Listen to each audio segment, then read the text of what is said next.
खनन नीति का 5 वर्ष का लंबा इंतजार खत्म होने जा रहा है। नए वित्त वर्ष से प्रदेश में नई खनन नीति लागू की जा सकती है। इस नीति में अधिकारों के विकेंद्रीकरण से लेकर अवैध खनन पर जुर्माना बढ़ाने और नीति के प्रावधानों के सरलीकरण के प्रयास किए गए हैं। नई नीति को माइनर मिनरल कंसेशन रूल्स के माध्यम से लागू किया जाएगा। ये रिपोर्ट देखिए।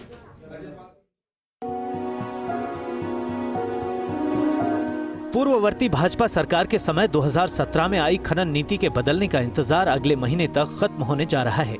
प्रदेश में गहलोत सरकार के गठन के साथ ही नई खनन नीति बनने का इंतजार था, लेकिन कोरोना काल में नई नीति जारी नहीं हो सकी थी।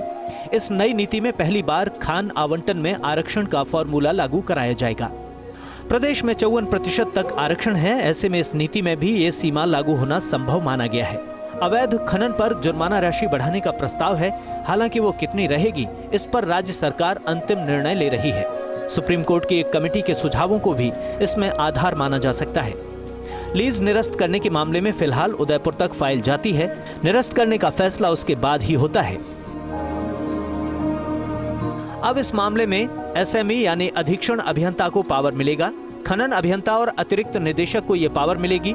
प्रदेश में अवैध माइनिंग की रोकथाम के लिए बेस्ट तकनीक के उपयोग का प्रावधान लागू कराया जाएगा। ड्रोन से निगरानी के जरिए अवैध खनन पर नोटिस जारी कराने जैसे कार्य शामिल हैं। इसमें छोटे और बड़े स्तर पर माइनिंग डेवलप होगी। इस नीति में 4 हेक्टेयर तक की माइनिंग लीज सीमा का खत्म करने का प्रावधान है। कई मामलों में ये लागू है। ऐसे में किसी के पास 20 हेक्टेयर भूमि है तो उसे पूरी भूमि पर खनन का पट्टा मिलेगा। खान मंत्री प्रमोद जैन भाया का कहना है कि खनन नीति में बदलाव का असर ये होगा कि और अधिक लोगों को रोजगार मिलेगा। स्थानीय काश्तकार से लेकर लोकल लेवल पर रोजगार उपलब्ध होगा।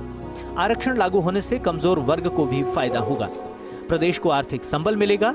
जल्द ही पॉलिसी लागू हो जाएगी। खनन नीति से पहले खुद खान मंत्री प्रमोद जैन भाया, एसीएस डॉक्टर सुबोध अग्रवाल और खनन निदेशक केबी पंड्या ने अलग अलग संभागों के खनन व्यवसायियों के साथ बैठक कर सुझाव लिए थे। नई नीति में इन सुझावों को भी सम्मिलित किया गया है। फर्स्ट इंडिया न्यूज के लिए जयपुर से निर्मल तिवारी की रिपोर्ट।